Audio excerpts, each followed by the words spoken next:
नमस्कार, मैं हूं बालकृष्ण थरेजा। आप देख रहे हैं डेली लाइफ। आइए शुरुआत करते हैं आज के मुख्य समाचारों की। मुख्यमंत्री अशोक गहलोत ने वर्चुअली माध्यम से किया प्रदेश भर की 153 सड़कों का लोकार्पण एवं शिलान्यास। जंक्शन स्थित राजीव गांधी स्टेडियम में शुरू हुई ब्लॉक स्तरीय राजीव गांधी ग्रामीण ओलंपिक खेल प्रतियोगिता। टीबी में नियमानुसार 15 मीटर चौड़ी सड़क बनाए जाने की मांग को लेकर व्यापारियों ने प्रशासनिक अधिकारियों को सौंपा ज्ञापन। छात्र संघ चुनाव रद्द करने के विरोध में विद्यार्थियों ने टाउन के राजकीय नेहरू मेमोरियल स्नातकोत्तर महाविद्यालय के गेट पर तालाबंदी कर किया प्राचार्य का घेराव। दिन दहाड़े महिला को करीब आधा किलोमीटर दूर तक कार के बोनट पर घसीटते हुए ले जाने के संदर्भ में जंक्शन पुलिस ने कार चालक के खिलाफ मुकदमा दर्ज कर एक व्यक्ति को किया राउंड अप। और अब समाचार विस्तार से। मुख्यमंत्री अशोक गहलोत ने गुरुवार को जयपुर स्थित अपने निवास से प्रदेश भर की 153 सड़कों का लोकार्पण एवं शिलान्यास किया। मुख्यमंत्री अशोक गहलोत ने कहा है कि राज्य सरकार ने वर्ष 2030 तक प्रदेश को देश के अग्रणी राज्यों में शामिल करने का संकल्प लिया। एक मजबूत सड़क तंत्र से ही मिशन 2030 का मार्ग प्रशस्त होगा। उन्होंने कहा कि पिछले साल 4.5 वर्षों में प्रदेश में सड़क विकास के उत्कृष्ट कार्य हुए हैं, जिसके परिणाम स्वरूप हमारी सड़कों की प्रशंसा देश भर में हो रही है। आज प्रदेश के सुदूर क्षेत्रों के गांव ढाणियों एवं सुरक्षित, सुगम तथा सुंदर सड़क तंत्र से जुड़ रहे हैं, जिससे रोजगार और आमदनी में वृद्धि हो रही है। मुख्यमंत्री अशोक गहलोत गुरुवार को मुख्यमंत्री निवास से 4,817 करोड़ रुपए की लागत से 153 सड़क विकास कार्यों का लोकार्पण तथा शिलान्यास कर रहे थे। उन्होंने कार्यक्रम में वीडियो कॉन्फ्रेंसिंग से जुड़े अधिकारियों तथा जनप्रतिनिधियों को संबोधित किया। मुख्यमंत्री अशोक गहलोत ने कहा कि राज्य सरकार दुर्घटना रहित सुरक्षा और सुगम सफर के लिए उच्च गुणवत्तापूर्ण सड़कों का जाल बिछा रही है। इससे निवेशकों के लिए सकारात्मक माहौल बना है तथा प्रदेश में नए आयाम स्थापित हो रहे हैं। उन्होंने बजट घोषणाओं को तेज गति से धरातल पर उतारने के लिए सार्वजनिक निर्माण और अन्य विभागों की सराहना की। उन्होंने कहा कि जयपुर में बन रहे centre of excellence for road and building construction निर्माण कार्यों की गुणवत्ता में और अधिक मजबूती आएगी। कलेक्ट्रेट सभागार में आयोजित जिला स्तरीय कार्यक्रम में जिला प्रमुख श्रीमती कविता मेघवाल, एडीएम कपिल यादव, पीडब्ल्यूडी अधिकारी अनिल अग्रवाल, पीएचडी से विष्णु कुमार, पीआरओ राजपाल लंबोरिया, प्रेमराज नायक, सोनू चोपड़ा सहित अन्य अधिकारी एवं जनप्रतिनिधि मौजूद रहे। आप सब सुन रहे भी प्रोग्राम माध्यम से आप सब अपने अनुभव शेयर करें, जैसे कि शब्दों के शेर से विजन हमारा बनेगा 2030 का। किस प्रकार सरकार का देश के अंदर रतनवादी सड़क पहुंचे, किस प्रकार का हम किन क्षेत्रों क्या काम कर रहे हैं, क्या कार्य बनाए हैं, उसके जल्दी लॉन्च करने वाले हैं 2030 मिशन को या विजन को। उसमें मैं चाहूंगा कि आप लोग भागीदारी निभाएं, बाकी मुझे काम में कोई छोड़ नहीं रहे। बड़े घोषणा किए भी मैंने 15 अगस्त को भी राम निर्माण जो पॉपुलर है जयपुर में, बहुत वेलकम हो जयपुर के अंदर भी, राजस्थान के अंदर भी बांध जो आराम करके बचपन लंबी देखते थे, उसको भरने का निर्णय करने में लोग पीछे बना रहे हैं। जयपुर के निषेध और यह पेपर मान जुड़े हैं। इसके वजह से हमारे फरवरी के अंदर मानवपुर में, गोला में और अलवर के अंदर सब भी हो रहा है। पेपर नए मान जो है पानी भेज से करीब 1600 रुपये लगेगी। आज माननीय मुख्यमंत्री राजस्थान सरकार श्री अशोक जी गहलोत द्वारा सार्वजनिक निर्माण विभाग की विभिन्न परियोजनाओं का शिलान्यास और लोकार्पण का कार्यक्रम था वर्चुअल माध्यम से। इसके तहत उन्होंने राज्य भर के अंदर जो वर्ष बजट घोषणा जो 2023-24 है, उसके अंतर्गत लगभग 4430 करोड़ की 131 कार्यों का शिलान्यास किया है और 387 करोड़ के 22 कार्यों का लोकार्पण किया है। इसी कड़ी के अंदर जिला हनुमानगढ़ के अंदर भी 5 प्रमुख सड़कें उन्होंने स्वीकृत की थी, जिसमें एक का शिलान्यास पहले हो चुका था। 4 सड़कों का जो है आज शिलान्यास उनके द्वारा किया गया वर्चुअल मोड से। इसमें मुख्य रूप से हनुमानगढ़ विधानसभा में हनुमानगढ़ से सूरतगढ़ के लिए वाया बड़ोपल कालीबंगा के नाम से जो सड़क प्रचलित है, उसका शिलान्यास किया गया है। इसमें 23.90 किलोमीटर लंबाई के अंदर लगभग 24 करोड़ रुपए की लागत आएगी। इसमें सड़क को 5.5 मीटर से चौड़ा करके 7 मीटर चौड़ा करने का प्रावधान है। इसी प्रकार नौर विधानसभा के अंदर नौर से एलनाबाद सड़क, जिसकी लंबाई लगभग 12.5 किलोमीटर है और इस पर लगभग 14 करोड़ की लागत आएगी। सड़क को भी सिंगल लेन से 2 लेन चौड़ा किया जा रहा है। इसके अतिरिक्त संगरिया विधानसभा के अंदर संगरिया से अबोर पंजाब सीमा तक जो 18.90 किलोमीटर लंबी सड़क है, उस पर 18 करोड़ की लागत से सड़क का चौड़ाईकरण कार्य किया जाएगा। इस सड़क को भी 5.5 मीटर की चौड़ाई से बढ़ा करके 7 मीटर का करने का प्रावधान लिया गया है। और पीलीभींगा विधानसभा के अंदर सूरतगढ़ से जाखड़ा वाली सड़क है 30 किलोमीटर लंबाई में, इसका लगभग 28 करोड़ की लागत से इसका चौड़ाईकरण का कार्य किया जाना है। इस प्रकार ये मुख्य रूप से 84 करोड़ की लागत से 4 सड़कों का हनुमानगढ़ जिले में आज मुख्यमंत्री महोदय द्वारा शिलान्यास किया गया है और इन सभी के कार्यादेश जारी हो चुके हैं और धरातल पर कार्य भी प्रारंभ हो चुका है। विभाग का पैच के लिए प्रोग्राम जो है 15 सितंबर से नियत है। 15 सितंबर से प्रारंभ करके और दीपावली से पूर्व सभी सड़कों पर, मुख्य सड़कों पर पैच का कार्य किया जाएगा। और यदि बारिश नहीं होती है तो हो सकता है कि हम 1 सितंबर से ही चालू कर दें इस प्रोग्राम। राजीव गांधी ग्रामीण ओलंपिक खेल ब्लॉक स्तरीय प्रतियोगिता की शुरुआत गुरुवार को जंक्शन स्थित राजीव गांधी स्टेडियम में समारोहपूर्वक की गई। राजीव गांधी ग्रामीण ओलंपिक खेल 2023 में ब्लॉक स्तरीय प्रतियोगिता की शुरुआत गुरुवार से जिले के सभी मुख्यालयों पर की गई। ब्लॉक स्तरीय प्रतियोगिता का आयोजन 22 अगस्त तक किया जाएगा। हनुमानगढ़ ब्लॉक में प्रतियोगिता का उद्घाटन गुरुवार को जंक्शन स्थित राजीव गांधी स्टेडियम में समारोहपूर्वक हुआ। हनुमानगढ़ ब्लॉक में प्रतियोगिता का आयोजन राजीव गांधी स्टेडियम में किया जा रहा है। उद्घाटन कार्यक्रम में जिला प्रमुख कविता मेघवाल, जिला परिषद सीईओ सुनीता चौधरी, एडीएम कपिल यादव सहित अन्य जनप्रतिनिधि व अधिकारी मौजूद रहे। खिलाड़ियों को खेल की भावना से खेलने व नशे से दूर रहने, आगामी चुनाव में बिना किसी लालच के निष्पक्ष तरीके से ईमानदारी से मतदान करने की शपथ दिलाई गई। प्रथम मुकाबला रस्साकशी का हुआ। जिला प्रमुख ने अपने संबोधन में खिलाड़ियों से खेल को खेल की भावना से खेलने का आह्वान किया। जिला परिषद सीईओ सुनीता चौधरी ने कहा कि जिला परिषद, नगर परिषद और पंचायत समिति की ओर से ब्लॉक स्तरीय प्रतियोगिता के आयोजन में व्यवस्था करने में सहयोग किया जा रहा है ताकि प्रतिभागी खिलाड़ियों को अच्छी सुविधाएं मिल सके। उन्होंने खिलाड़ियों को मतभेद बुलाकर अपना सर्वश्रेष्ठ प्रदर्शन करने के लिए शुभकामनाएं दी। अतिथियों ने कहा कि हारना और हार को स्वीकार करने से जिंदगी में बहुत कुछ सीखने को मिलता है, इसलिए खिलाड़ी अपना सर्वश्रेष्ठ प्रदर्शन करें ताकि जिला स्तर और फिर राज्य स्तर पर जिले के खिलाड़ी हनुमानगढ़ का नाम रोशन कर सकें।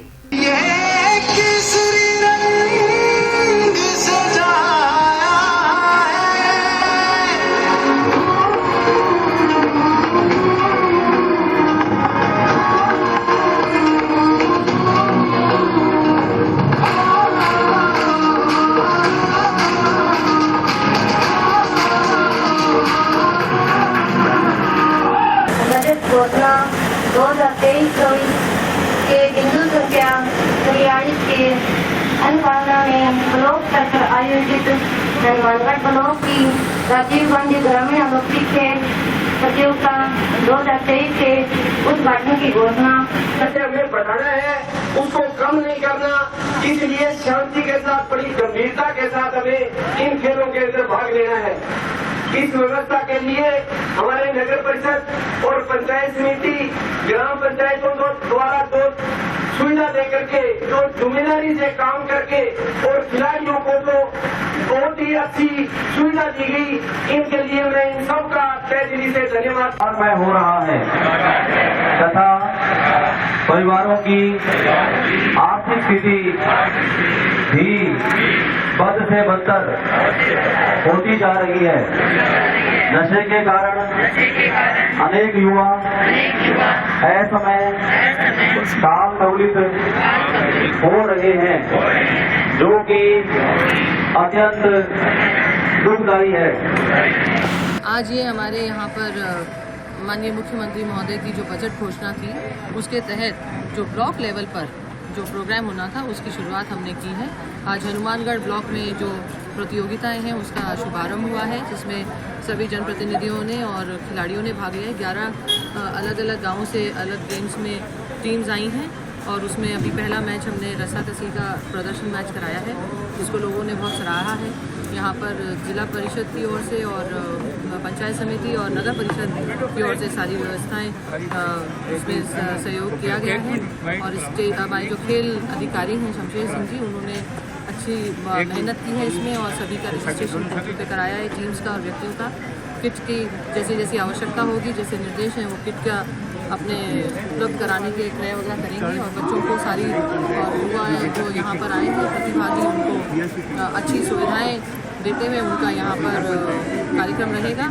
और मैं आगे जो प्रतियोगिताएं उनके खिलाड़ियों को और उनके आयोजकों को, हमारे खेल अधिकारी को, सभी को मैं बहुत बहुत शुभकामनाएं देती हूँ। और जो भी खिलाड़ी हैं वो खेल की भावना से खेलेंगे और अपने मनभेद सब यही छोड़कर आगे बढ़ेंगे, मैं यही कामना करती हूँ। आज हमारे राजस्थान के बहुत ही यशस्वी मुख्यमंत्री श्री अशोक जी गहलोत द्वारा जो राजीव गांधी ग्रामीण ओलंपिक जो द्वितीय वर्ष का जो ब्लॉक स्तरीय प्रोग्राम था, आज यहाँ जिला स्तरीय खेल स्टेडियम में शुरू हुआ। उसके अंदर हमारे सभी ग्राम पंचायतों की जो विजेता टीम थी वो सभी खेलों की यहाँ पर पधारे और आज विधिवत रूप से इसका उद्घाटन हुआ है। इसके अंदर जो है आज सब खिलाड़ियों को इस खेल की भावना के प्रति शपथ दिलाएगी, नशे के प्रति शपथ दिलाएगी कि किसी को नशा न करना है, नशे से दूर रहना है और न नशा किसी को करने देना है। टीबी के व्यापारियों ने प्रशासनिक अधिकारियों को ज्ञापन देकर नियमानुसार 15 मीटर चौड़ी सड़क बनाए जाने की मांग की है। टीबी से होकर गुजर रही सादुल शहर चाइया सड़क के निर्माण को लेकर ग्रामीण और व्यापारी आमने सामने हो गए हैं। बुधवार को यहाँ टीबी के ग्रामीणों ने जिला कलेक्टर से मुलाकात कर निर्धारित चौड़ाई में सड़क का निर्माण न होने पर 25 अगस्त को बाजार बंद की चेतावनी दी है। वहीं गुरुवार को टीबी के व्यापारियों ने व्यापार मंडल संस्था के बैनर तले एसडीएम को जिला कलेक्टर के नाम ज्ञापन सौंपकर नियम मुताबिक सड़क बनाए जाने की मांग की है। व्यापार मंडल संस्था टीबी के अध्यक्ष रूपचंद शर्मा ने आरोप लगाया कि टीबी के कुछ ग्रामीण इस मुद्दे को राजनीतिक बनाकर व्यापारियों की दुकानों को तोड़ना चाहते हैं। अगर ग्रामीणों की मांग अनुसार सड़क का निर्माण होगा तो कोई भी व्यापारी नहीं बचेगा, सभी व्यापारियों की दुकानें टूटेंगी। राजनीतिक दबाव बनाया जा रहा है, जबकि नियम मुताबिक 15 मीटर चौड़ाई में सड़क का निर्माण हो रहा है। उन्होंने कहा कि कुछ असामाजिक तत्वों की ओर से बाजार बंद करवाने की घोषणा की गई है, लेकिन वे किसी भी कीमत पर बाजार नहीं बंद करेंगे। व्यापारियों ने बताया कि सादुल शहर चाइया सड़क का निर्माण 10 मीटर चौड़ाई में हो रहा है। उनकी मांग है कि टीबी में भी 10 मीटर चौड़ी सड़क बनाई जाए, लेकिन कुछ ग्रामीण दुकानदारों की दुकानें हैं तोड़वाने के लिए प्रशासन पर नाजायज दबाव बनाने का प्रयास कर रहे हैं। 25 अगस्त के प्रस्तावित बाजार बंद से भी व्यापारी सहमत नहीं है। उन्होंने बताया कि 25 मीटर चौड़ाई में सड़क का निर्माण होता है तो व्यापारियों की दुकानें नहीं टूटेंगी, लेकिन ग्रामीणों की मांग के अनुसार अगर 82 फीट चौड़ाई में सड़क का निर्माण किया जाता है तो टिब्बी बाजार की करीब 50% दुकानें टूट जाएंगी। उन्होंने कहा कि अगर तोड़फोड़ का मुआवजा नहीं दिया गया तो कोर्ट का दरवाजा खटखटाएंगे। आज कलेक्टर महोदय को हम ज्ञापन देने आए हैं कि टिब्बी में जो ये सादुल शहर चाइया जो रोड मंडी है ये नियम मुताबिक बनाई जावे। यहाँ पे जो सड़क पीडब्ल्यूडी के जो अधिकारी है हमने बताया कि भी ठीक है ये सड़क है जो 15 मीटर है, और उसके बाद मतलब जो ग्रामीण है वो मतलब क्या है कुछ ग्रामीण या राजनीतिक मुद्दा या समझा जाए तो वो मतलब क्या है कि ये व्यापारियों की दुकानें तोड़ाना चाहते हैं, जिससे मतलब क्या है एक भी व्यापारी नहीं बचेगा। सभी बाजार में दुकानें टूट रही है तो ये दुकानें ना टूटे और सही नियम के मुताबिक जो है ये सड़क बनाई जावे। नहीं जी, सारा बाजार यार कोई प्रभावशाली नहीं है। जो नियम मुताबिक हम कह रहे हैं, व्यापार मंडल अध्यक्ष हूँ टिब्बी, और हम ये कह रहे हैं जो नियम मुताबिक है, जैसे पीडी साहब ने बताया यहाँ जो धरना लगा था टिब्बी उसमें बताया था हमारे पास 15 मीटर का ऑर्डर है, हम 15 मीटर बनाएंगे, लेकिन ये राजनीतिक दबाव दे रहे हैं। कुछ जो लोग हैं असामाजिक तत्वों द्वारा टिब्बी बंद कराने की घोषणा की गई है, जिससे मतलब कि हम बाजार बंद नहीं करेंगे किसी भी कीमत पर। अगर कोई भी नुकसान होता है तो इसकी प्रशासन की जिम्मेवारी होगी। हमारा निवेदन ये है कि चाइया से जो संगरिया रोड बन रही है सादुल शहर तक, वो 10 मीटर की चौड़ी सभी जगह से बनती आ रही है, और टिब्बी में भी हम चाहते हैं कि 10 मीटर की ही सड़क बने, जबकि लोग ये चाहते हैं कि ये 50 फुट ले लो, 45 फुट ले लो। वो सिर्फ दुकानदारों की दुकानें ढवाना चाहते हैं जो ग्रामवासी हैं, और वो उन्होंने कलेक्टर साहब को कल ज्ञापन दिया है कि हम 25 तारीख को बाजार बंद रखेंगे, जबकि व्यापारी कोई भी इस चीज़ से सहमत नहीं है कि बाजार बंद हो, और नहीं हम बाजार बंद करना चाहते हैं। अगर वो हमारे साथ दबाव में बाजार बंद करना चाहेंगे तो ये पुलिस की और प्रशासन की जिम्मेवारी होगी, तो वो हमें सहयोग करें जिससे हम बाजार न बंद कर सकें और लोगों का हमारे पे कोई दबाव न रहे। नहीं जी, ऐसी कोई बात नहीं है। टिब्बी के अंदर कम से कम 50 दुकानें प्रभावित आ रही हैं, किंतु जितनी सीमा ये पीडब्ल्यूडी की तरफ से है भी 10 मीटर की, उतनी भी कोई दिक्कत नहीं है। 10 की हमारे से अगर 12 मीटर भी ले लेंगे तो भी हमें किसी को इतराज नहीं है। नहीं, दुकानें तोड़ दें, हमें उसका मुआवजा मिलना चाहिए। सर्वे करवाया जाए, उसका जो मुआवजा है या जो भी नियम है सड़क का, भी कितनी उन्होंने सड़क लेनी है हम देने को तैयार हैं। हाँ, अगर तोड़ फोड़ होगी और हमें कोई उसका मुआवजा नहीं मिलेगा तो हम कोर्ट में भी जाएंगे। राज्य सरकार द्वारा प्रदेश भर में छात्र संघ चुनाव रद्द करने के विरोध में टाउन के राजकीय नेहरू मेमोरियल स्नातकोत्तर महाविद्यालय के छात्रों ने गुरुवार को कॉलेज गेट पर तालाबंदी कर प्राचार्य का घेराव किया। जब जब युवा बोलना है, रोज सियासत बोलना है। जब जब छात्र बोलना है, रोज सियासत बोलना है। छात्रों का हनन हुआ तो पीठ से ईंट बजा देंगे, छात्रों का आनंद हुआ तो ईंट से ईंट बजा देंगे। राज्य सरकार की ओर से प्रदेश में छात्र संघ चुनाव रद्द करने के विरोध में टाउन के राजकीय नेहरू मेमोरियल स्नातकोत्तर महाविद्यालय के छात्रों ने गुरुवार को कॉलेज के गेट पर तालाबंदी कर प्राचार्य का घेराव किया। साथ ही गेट के सामने धरना दिया। विरोध कर रहे छात्रों ने छात्र संघ चुनाव न करवाए जाने पर कॉलेज प्रांगण में भूख हड़ताल शुरू करने की चेतावनी दी है। छात्रों ने बताया कि राज्य सरकार की ओर से हाल ही में आदेश जारी कर इस बार छात्र संघ चुनाव रद्द कर दिए गए हैं, जो कि पूर्णतः गलत है, क्योंकि छात्र संघ चुनाव राजनीति की पहली सीढ़ी है। लेकिन राज्य सरकार के इस तुगलकी आदेश के कारण छात्र जो देश के भविष्य को बदलाव लाना चाहता है, उनकी भावनाओं के साथ खिलवाड़ हुआ। छात्र शक्ति इसका विरोध करती है। उन्होंने बताया कि इस संबंध में उन्होंने गत दिनों मुख्यमंत्री के नाम जिला कलेक्टर को ज्ञापन सौंपा था। अपने खून से मुख्यमंत्री को पत्र लिखकर छात्र संघ चुनाव करवाए जाने की मांग की थी, लेकिन इस संदर्भ में कोई सुनवाई नहीं हुई। इसके विरोध में प्राचार्य का घेराव किया गया है। उन्होंने छात्र संघ चुनाव करवाने की घोषणा जल्द से जल्द करने की मांग पूरी न होने पर प्रदेश भर में आंदोलन करने की चेतावनी दी। 2 दिन पहला कलेक्ट्रेट में ज्ञापन दियो राज्य सरकार चुनाव निरस्त करवाया है। 2 दिन पूरा हो गया। आज मैं कॉलेज का ज्ञापन दी है। आज हड़ताल करी है, गेट लॉक करियो है, चेतावनी दी है। अगर हमारी मांगा पूरी हुई ठीक है, नहीं तो कल मेरी टीम लेके मैं कल भूख हड़ताल पर बैठूंगा। मांगा ही है कॉलेज प्रशासन चुनाव करवाओ, जल्दी जल्दी निरस्त कर दियो। पहली पीढ़ी यही है राजनीति की, बच्चा भविष्य से खिलवाड़ होने लग रही है। 2 बार चेतावनी दे दी है। अब कालू भूख हड़ताल पर बैठा हमें सारा भाई सके। सरकार ने आधी रात को ये फरमान जारी किया है कि छात्र संघ चुनाव नहीं करवाएंगे।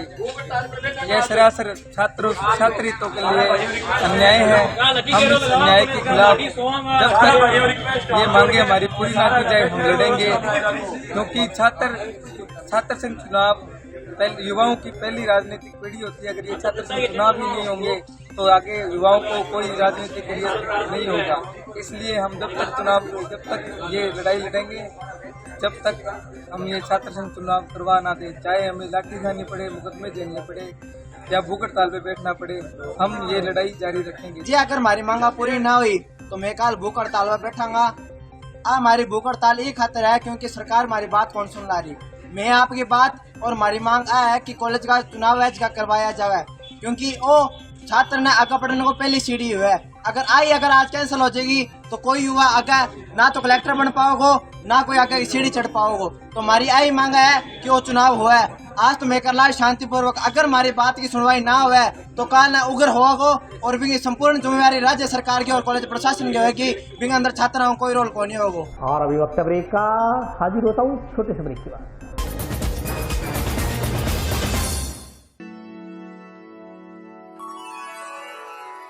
यूं तो कई बार मुझे हंसते देखा है,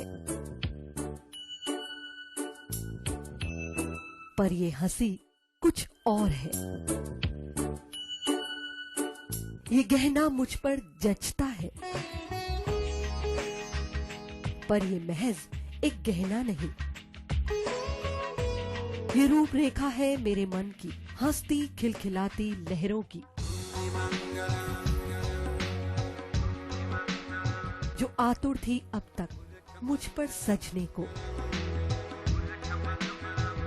इसलिए ये गहना ही मेरा सच्चा श्रृंगार है, श्रृंगार है, श्रृंगार है।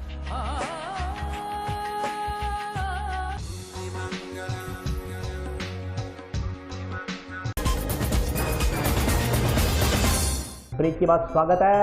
आइए नजर डालते हैं अगले समाचारों पर। दिन दहाड़े महिला को करीब आधा किलोमीटर दूर तक कार के बोनट पर घसीटते ले जाने के संदर्भ में जंक्शन पुलिस ने कार चालक के खिलाफ मुकदमा दर्ज कर एक व्यक्ति को राउंड अप किया। दिन दहाड़े महिला को करीब आधा किलोमीटर तक कार के बोनट पर घसीटते ले जाने के संदर्भ में जंक्शन पुलिस थाना में बुधवार रात्रि को कार चालक के खिलाफ मुकदमा दर्ज कर दिया गया। बुधवार दोपहर को जंक्शन के बस स्टैंड के पास हुए इस वाकया के संदर्भ में पुलिस कार चालक के खिलाफ संबंधित धाराओं के तहत मुकदमा दर्ज कर जाँच में जुटी है। पुलिस की माने तो कार मालिक व चालक का पता लगा लिया गया। उन्हें दस्तयाब करने के बाद ही मामले से पर्दा उठेगा। जंक्शन थाना प्रभारी विष्णु खत्री ने बताया कि बुधवार को दोपहर करीब 2 बजे सूचना मिली कि एक कार चालक महिला को टक्कर मारकर उसे बोनट पर घसीटते हुए ले गया। सूचना पर पुलिस टीम मौके पर पहुंची, लेकिन प्रारंभिक स्तर पर गाड़ी और महिला के बारे में कोई पता नहीं चला। फिर अभय कमांड सेंटर में अन्य सीसीटीवी कैमरों की फुटेज खंगाली गई तो सामने आया कि RJ13UB 1088 नंबर की मारुति सुजुकी कार सूरतगढ़ की तरफ से जंक्शन बस स्टैंड की तरफ आ रही है। एक महिला कार को रोकने की कोशिश कर रही है, तब कार का चालक वाहन को गलत दिशा में लाता है। इस दौरान महिला कार के बोनट पर लटक जाती है। कार चालक करीब आधा किलोमीटर तक महिला को घसीटते हुए ले जाता है। कार के रुकने पर महिला बोनट से नीचे उतरकर चालक के 1-2 थप्पड़ मारते हुए दिखाई दे रही है। इसके बाद वह महिला वहां से पैदल चली जाती है। थाना प्रभारी खत्री के अनुसार पुलिस ने अपने स्तर पर रमेश कुमार पुत्र शोपतराम निवासी चक 7 BPSM रावसर की रिपोर्ट के आधार पर कार चालक के खिलाफ मुकदमा दर्ज किया। उन्होंने कहा कि प्राथमिक स्तर पर पता चला है कि कार का मालिक अनुज कुमार निवासी 3 KD रावला का रहने वाला है। अनुज कुमार से फोन पर बात हुई तो उसने जानकारी दी कि उसका भाई विकास कुमार उससे कार लेकर हनुमानगढ़ गया। थाना प्रभारी के अनुसार अभी तक विकास कुमार और अनुज कुमार नहीं मिले हैं। शीघ्र ही दोनों को दस्तयाब कर घटना के बारे में जानकारी दी जाएगी। उन्होंने कहा कि CCTV कैमरों की फुटेज देखकर लगता है कि महिला उक्त कार चालक की परिचित है। वहीं देर शाम मीडिया से बातचीत करते हुए अतिरिक्त पुलिस अधीक्षक बनवारीलाल मीणा ने बताया कि युवती को कार के बोनट पर घसीटने के मामले में पुलिस ने एक व्यक्ति को राउंड अप किया है। उससे पूछताछ की जा रही है। पूछताछ के बाद आगामी कार्रवाई की जाएगी। कल करीब 2-2:15 बजे की बात है, जिस समय मीडिया के थ्रू यह पता चला था, जिस पर हमारी टीम भी तुरंत मौके पर गई थी और जाके आसपास CCTV फुटेज वगैरह चेक किया। लेकिन उस समय प्रारंभिक स्तर पर गाड़ी के बारे में और महिला के बारे में कोई पता नहीं चला था। फिर हमने अभय कमांड सेंटर व अन्य CCTV कैमरों की पड़ताल करी और उनको चेक किया तो सामने आया कि एक RJ 1013 UB 1088 नंबर की मारुति सुजुकी की कार है, जो XL6 हाइब्रिड जेटा मॉडल की है। वो कार बस स्टैंड की तरफ आ रही है, जिसमें एक महिला आगे उसको कार को रोकने की कोशिश करती है। तब वो कार का ड्राइवर है, वो कार को रॉन्ग साइड में ले आता है और महिला उसके कार के आगे आके उसके बम्पर पर आ जाती है, जो उसको करीब आधा किलोमीटर तक ले जाता है बम्पर पर गाड़ी चलाते हुए। उसके बाद में वो गाड़ी रोकती है और महिला कार ड्राइवर के पास में आकर उसके 1-2 थप्पड़ मारते हुए दिखाई दे रही है और फिर महिला पैदल चली जाती है। जिस संबंध में हमने अपने स्तर पर कार ड्राइवर के खिलाफ मुकदमा दर्ज कर लिया और अब इस संबंध में जांच करके प्रयास कर रहे हैं कि मामला क्या था। प्रारंभिक स्तर पर पता चला है कि कार का मालिक अनुज कुमार निवासी 3 KD रावड़ा का रहने वाला है, जिससे जरिए फ़ोन पर भी बात की तो उसने कहा कि मेरा भाई विकास कुमार कार को मेरे लेकर गया था, जो हनुमानगढ़ गया था। विकास कुमार अभी तक मिला नहीं है और ना ही अनुज कुमार मिला है। शीघ्र ही उनको दस्तयाब करके पूरी घटना के बारे में जानकारी की जाएगी। बिल्कुल टीम हमारी रावड़ा गई हुई है, जो शीघ्र ही उनको अगर पकड़ लेती है तो आपको तुरंत बताया जाएगा। महिला के बारे में अभी तक कुछ भी जानकारी नहीं मिली है, लेकिन ऐसा प्रतीत होता है CCTV फुटेज और को देखते हुए कि महिला उनकी जानकार प्रतीत होती है। कल जंक्शन थाने में सुबह लगभग 11 बजे के आसपास एक मारुति सफ़ेद रंग की मारुति गाड़ी के सामने एक महिला को टक्कर मार दी थी और उसको घसीटते हुए काफ़ी दूर तक ले गए थे। तो फिर पुलिस की तरफ से FIR दर्ज हुई और उस प्रकरण में हमने एक व्यक्ति को राउंड अप किया है और उसके साथ और भी कई जने थे। तो उससे पूछताछ और अनुसंधान जारी है और नियमानुसार पूछताछ के बाद जो भी तथ्य सामने आएंगे उसके अनुसार कार्रवाई की जाएगी। अभी तक तो प्राथमिक पूछताछ में अपने साथ 5-6 लोगों को होना बता रहा सर। अभी तक तो पूरी बात क्लियर नहीं हुई और जल्दी क्लियर हो जाएगी तो आप लोगों को। अभी तक उस युवती का और उसका नाम पता पूरा मालूम नहीं चला। ग्राम पंचायत 2 केंद्रीय आबादी के पास बने हुए एक अंडरपास में बनी सड़क के नीचे से पिछले कुछ दिनों से पानी का रिसाव हो रहा है। इससे अंडरपास को नुकसान होने का अंदेशा पैदा हो गया है। ग्राम पंचायत 2 केंद्रीय आबादी के पास बने हुए अंडरपास में बनी सड़क के नीचे से पिछले कुछ दिनों से पानी का रिसाव हो रहा है। इससे अंडरपास को नुकसान होने का अंदेशा बना हुआ है। आसपास की ग्रामीणों की माने तो अंडरपास के पास से गुजर रहे खाले का पानी अंडरपास में घुस रहा है। ग्रामीणों ने बताया कि अंडरपास से रोजाना ईंटों से भरी ट्रैक्टर ट्राली सहित अन्य वाहन गुजरते हैं। अंडरपास में बनी सड़क से लगातार पानी का रिसाव होने से कोई भी हादसा होने का डर बना हुआ है। सड़क में दरारें वसीलन आ चुकी है। सड़क धंसने का खतरा बन गया। गाँव मक्कासर निवासियों ने बताया कि अंडरपास की सार संभाल करने वाला कोई नहीं है। बारिश के बाद अंडरपास पानी से भर जाता है। कई दिनों तक पानी की निकासी न होने से अंडरपास से आवागमन बंद हो जाता है। इस अंडरपास से होकर जाने वाला रास्ता कई गाँवों से जोड़ता है। पानी भरने के बाद ग्रामीणों को भारी परेशानियों का सामना करना पड़ता है। उन्होंने संबंधित विभाग के अधिकारियों से इस समस्या का शीघ्र समाधान करने की मांग की है। दूसरी ओर गुरुवार को सूचना मिलने पर जन स्वास्थ्य अभियांत्रिकी विभाग के कनिष्ठ अभियंता व कर्मचारी मौके पर पहुंचे। उनका कहना था कि अंडरपास में पैदा हुई लीकेज की समस्या PHD से संबंधित संबंधित नहीं है। सिंचाई विभाग की ओर से खेत में पानी के लिए निकाले गए मोगे का पानी अंडरपास में आ रहा है। उन्होंने भी माना कि लगातार पानी का रिसाव होने से अंडरपास को नुकसान पहुंचने का खतरा बन गया है। साथ ही कहा कि इसकी रिपोर्ट सिंचाई विभाग को की जाएगी ताकि लीकेज को दुरुस्त किया जा सके। हम दस रहे हैं 2 कंजे वादी यह पुल है, ये बहुत खराब हो चुका है। उसका जो अंडरग्राउंड है, इसके साथ जो खड़ा पड़ता है उसका पानी इसके अंदर घुस रहा है। ये कभी भी खराब हो सकता है, बड़ा हादसा हो सकता है। बड़े ट्राले ट्रोले और बहुत चीज़ निकलती है, बूंग वाले ट्राले निकलते हैं भट्टों के ऊपर, ट्रालियाँ, ट्रैक्टर, भट्टों वाली ईंटें सब निकलते हैं। छोटे साधन भी चलते हैं, बड़े साधन भी चलते हैं, भी कभी घुस सकता है। ये सबको खतरनाक है ये चीज़, इसको संभाला जाए प्रशासन को, मैं यही मांग कर रहा हूँ। हाँ, दरारें आ रही हैं सर, छिलने भी पूरी आ रही हैं, आप देख सकते हो। बाइक को लेके कोई कर्मचारी नहीं है यहाँ पे। बारिश के टाइम भर जाता है पानी, कोई कर्मचारी यहाँ से आता नहीं है, आता है देख के चला जाता है भी हो जाएगा हल। ये अभी तक हल हुआ नहीं है इसका। कई गांवों से जुड़ा हुआ है ये गांव, ये अंडरग्राउंड कई गांवों से जुड़ा हुआ है। गंगागढ़ से, श्रीनगर से जाती है ये सीधी लाइन 5-7 गांव। ये जो लीकेज है ये अपने पीएचडी से संबंधित नहीं है। आप सूचना मिली थी कि ऐसे करके यहाँ पानी आ रहा है, तो देखने आए थे, तो हमने क्या पता कर लिया है कि ये पीएचडी से संबंधित नहीं है। ये सिंचाई विभाग के द्वारा उनके यहाँ पे इस खेत के लिए मोगा दिया गया है, तो उसका पानी है ये। हाँ सर, नुकसान तो जाहिर सी बात होगा, कोशिश रहेगी जी। हमारे डिपार्टमेंट से संबंधित तो नहीं है, लेकिन फिर भी आप सिंचाई विभाग को अपने रिपोर्ट कर देते हैं, इसकी जाके बता देते हैं कि ये इस प्रकार से यहाँ पे दिक्कत आ रही है पानी की। हाँ सर, वो धस भी सकता है, नुकसान तो हो ही सकता है। अब इनका जो ग्राउंड लेवल है इसका आरसीसी का कितने फुट है, वो थोड़ा सा वो ये रेलवे के अंडर आता है। जैसे जूडो खिलाड़ी साजन कुमार को एक निजी कंपनी द्वारा अपना ब्रांड एम्बेसडर बनाया गया है। हनुमानगढ़ के खेल इतिहास में जूडो खिलाड़ी साजन ने बड़ी उपलब्धि हासिल करते हुए हनुमानगढ़ का नाम रोशन किया है। कंपनी की तरफ से साजन को 1 लाख की नगद राशि व किट प्रदान की गई है। साजन की ब्रांड एम्बेसडर बनने के बाद खेल जगत में खुशी की लहर है। ब्रांड एम्बेसडर बनने के बाद कोच विनीत बिश्नोई अपने शिष्य की सफलता पर फूले नहीं समा रहे। कोच विनीत बिश्नोई का कहना है कि एक गुरु के लिए इससे बड़ी उपलब्धि और खुशी की बात और क्या हो सकती है कि हनुमानगढ़ जैसी छोटी जगह पर भारत की कंपनी की नजर पड़ी और उन्होंने साजन को ब्रांड एम्बेसडर बनाया। धन्यवाद करना चाहता हूं सर का, जो मेरे को अभी ब्रांड एम्बेसडर बनाया है, और इन्होंने 1,01,000 रुपये का मेरे को चेक दिया है। और आगे भी धन्यवाद करना चाहता हूं कि जब तक इन्हें मैं खेल रहा हूं इनका नाम रोशन करता रहूँगा, इनका बाकी कोच साहब का नाम रोशन करता रहूँगा। अभी मैं क्रोएशिया जा रहा हूँ इंटरनेशनल के वर्ल्ड चैम्पियनशिप कैडेट, वो 20 से 28 तक हैं सर। ये हमारे जूडो के इंटरनेशनल प्लेयर साजन, हमने इन्हें अपनी कंपनी के लिए एज अ ब्रांड एम्बेसडर आज साइन किया है, जिसके लिए हमने इन्हें 1,01,000 रुपये की राशि भेंट की है। और इनके लिए जो हमारी कंपनी के सभी प्रोडक्ट्स रहेंगे, हमारा प्रोटीन बटर, पीनट बटर, हमारा ओट्स और हमारी प्रोटीन बार्स और भी भविष्य में आने वाले जितने भी प्रोडक्ट्स हैं, वो हम साजन के लिए फ्री ऑफ कॉस्ट साजन को इसकी सप्लाई हम देते रहेंगे।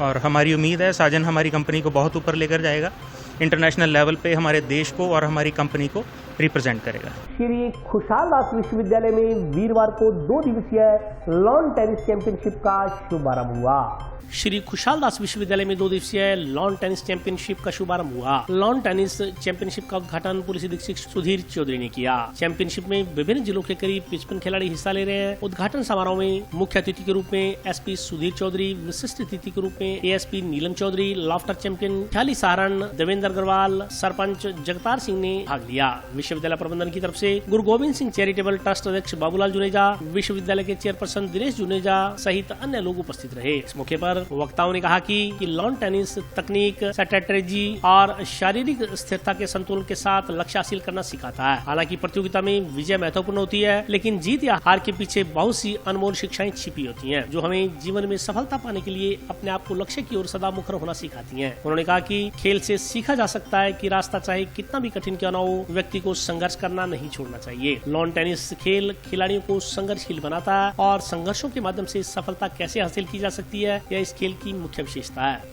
मैं यहाँ से हनुमानगढ़ टाउन से आई हूँ और ये टेनिस का टूर्नामेंट एसकेडी स्कूल यहाँ हो रहा है और ये टूर्नामेंट काफ़ी अच्छे से कोऑपरेट कर रहे हैं, अच्छे से खिला रहे हैं बच्चों को।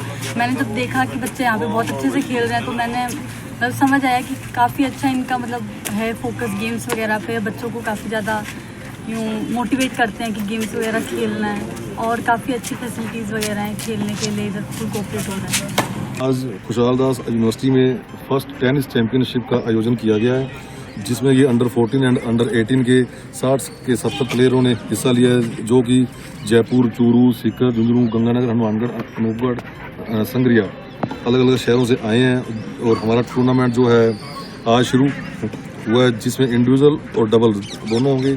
इस टूर्नामेंट के जो चीफ गेस्ट थे वो honourable superintendent of police IPS Hanumangarh के श्री सुधीर जी चौधरी साहब थे। तो अभी ये जो बेसिकली हमारे टूर्नामेंट का जो क्वालिटी है वो ये है कि ये नाइट टूर्नामेंट है। स्पेशली हमने इसको अभी स्टार्ट किया है और ये लेट नाइट तक चलेगा ऐसा ही, और ये कंटिन्यू इसके नाइट मैचेस ही होंगे। और उसके बाद हमें आशा है कि ये टूर्नामेंट बड़ा सक्सेस होगा और अगली बार हम इससे भी अच्छा टूर्नामेंट कर पाएंगे। इसमें हमारी मैनेजमेंट और यूनिवर्सिटी की एडमिनिस्ट्रेशन का बहुत कोऑपरेशन रहा है। मैनेजमेंट की कोऑपरेशन और एडमिनिस्ट्रेशन की कोऑपरेशन के कारण ही हम ये इस चीज़ को सक्सेस कर पाए हैं।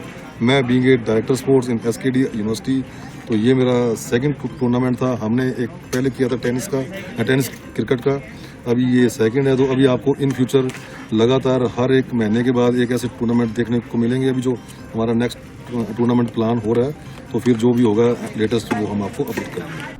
और आज के लिए बस इतना ही। कल फिर हाजिर होता हूँ नए समाचारों के साथ, तब तक के लिए नमस्कार।